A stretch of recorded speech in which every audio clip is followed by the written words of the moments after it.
বাংলাদেশ কি অংশ নেবে ভারতে অনুষ্ঠিত 2026 টি-20 বিশ্বকাপে? এই আলোচনাই এখন সবার মুখে মুখে। আধুনিক ক্রিকেটে এখন ব্যাটে বলের লড়াইয়ের চেয়ে টেবিলের লড়াইটা যেন বেশি জমে উঠেছে। বিশেষ করে 2026 টি-20 বিশ্বকাপকে কেন্দ্র করে বাংলাদেশ এবং আইসিসির মধ্যে যে স্নায়ুযুদ্ধ শুরু হয়েছে তা এখন টক অফ দ্য টাউন। আজ আমরা এই পুরো জটটি খুলে দেখব এবং বোঝার চেষ্টা করব আবেগ আর জেদ কি শেষ পর্যন্ত ক্রিকেটেরই ক্ষতি করছে। ঢাকার ইন্টারকন্টিনেন্টাল হোটেলের বিলাসবহুল হলরুমে যখন বিসিবি কর্মকর্তা আর সরকারের নীতি নির্ধারকরা রুদ্ধদ্বার বৈঠকে বসলেন, তখন বাইরের বাতাস ছিল উত্তপ্ত। যুব ও ক্রীড়া উপদেষ্টা আসিফ নজরুল এবং বিসিবি সভাপতি আমিনুল ইসলাম বুলবুল সরাসরি জানিয়ে দিলেন, ভারত নিরাপদ নয়। প্রশ্ন উঠছে, যে দেশে লক্ষ লক্ষ বাংলাদেশি প্রতি বছর পর্যটনে যান, সেখানে ক্রিকেটারদের নিরাপত্তার অভাবটা ঠিক কোথায়? নাকি এর পেছনে লুকিয়ে আছে অন্য কোনো কূটনৈতিক সমীকরণ? বিসিবি সভাপতি বেশ আত্মবিশ্বাসের সাথেই বলেছেন, বাংলাদেশ না খেললে আইসিসি 20 কোটি দর্শক হারাবে। কথাটা শুনতে বেশ বীরত্বপূর্ণ মনে হলেও আন্তর্জাতিক ক্রিকেটের কর্পোরেট দুনিয়ায় 20 কোটি দর্শক মানে কি শুধুই সংখ্যা, নাকি ব্র্যান্ড ভ্যালু? ভারত পাকিস্তান দ্বৈরথের যে বিশাল বাজার, তার পাশে বাংলাদেশের এই অনুপস্থিতির হুমকি আইসিসি কতটা গুরুত্ব দেবে তা নিয়ে খোদ ক্রিকেট পাড়াতেই চলছে গুঞ্জন। আইসিসি ইতিমধ্যে 24 ঘন্টার আলটিমেটাম দিয়েছে, আর আমাদের পক্ষ থেকে উত্তর এসেছে, আমরা পরোয়া করি না। এই পুরো ঘটনায় বাংলাদেশের সবচেয়ে বড় সমর্থক হিসেবে আবির্ভূত হয়েছে পাকিস্তান। পাকিস্তানের সাবেক অধিনায়ক রাশিদ লাতিফ তো সরাসরি বলেই দিলেন, পাকিস্তান ও বাংলাদেশের উচিত এক হয়ে এই সিস্টেমকে চ্যালেঞ্জ করা। এখন প্রশ্ন হলো, পাকিস্তান যখন বাংলাদেশের পক্ষে ওকালতি করে, তখন কি সেটা ভ্রাতৃত্বের খাতিরে, নাকি ভারতের মাটিতে বিশ্বকাপ হচ্ছে বলেই তাদের এই হঠাৎ দরদ? ইতিহাস বলছে, পাকিস্তান দীর্ঘদিন ধরে আন্তর্জাতিক ক্রিকেট থেকে নির্বাসিত ছিল। সেই একাকিত্বের জ্বালা তারা জানে। এখন বাংলাদেশকে সেই পথে নামিয়ে দিয়ে তারা কি নিজেদের সঙ্গীকে বাড়াতে চাইছে? রাশিদ লাতিফ বলেছেন, ভারত পাক ম্যাচ না হলে অর্ধেক বিশ্বকাপ শেষ। কিন্তু বাস্তবতা হলো, আইসিসি জানে কিভাবে বিকল্প পথে হাঁটতে হয়।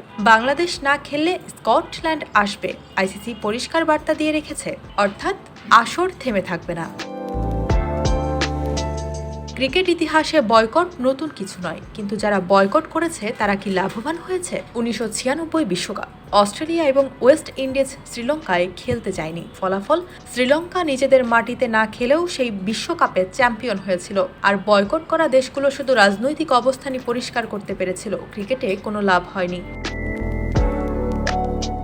2003 বিশ্বকাপ জিম্বাবুয়ের রাজনৈতিক পরিস্থিতির কারণে, ইংল্যান্ড এবং কেনিয়ার পরিস্থিতির কারণে নিউজিল্যান্ড ম্যাচ বয়কট করে।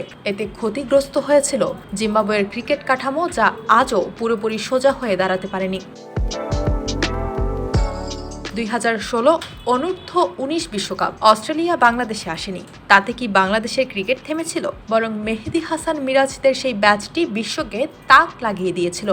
অস্ট্রেলিয়া শুধু একটি বড় টুর্নামেন্টে তাদের তরুণ প্রতিভাদের খেলার সুযোগ থেকে বঞ্চিত করেছিল। এই বয়কট সংস্কৃতির সবচেয়ে বড় শিকার দেশগুলো অর্থনৈতিকভাবে পঙ্গু হয়ে যায়, স্পন্সরশিপ কমে যায়, আইসিসির রেভিনিউ শেয়ারিং এ টান পড়ে এবং সবচেয়ে বড় কথা, খেলোয়াড়দের ক্যারিয়ারের মূল্যবান সময় নষ্ট হয়। এখন আসি সবচেয়ে গুরুত্বপূর্ণ প্রশ্নে, বাংলাদেশ কি সেই পথেই হাঁটছে? ভারত 2025 চ্যাম্পিয়ন্স ট্রফিতে পাকিস্তানে যায়নি ঠিকই, কিন্তু তাদের আর্থিক ক্ষমতা আর আইসিসিতে তাদের প্রভাব এতটাই বেশি যে তারা পুরো টুর্নামেন্টের মডেল বদলে দেওয়ার ক্ষমতা রাখে। কিন্তু বাংলাদেশের প্রেক্ষাপট কি এক?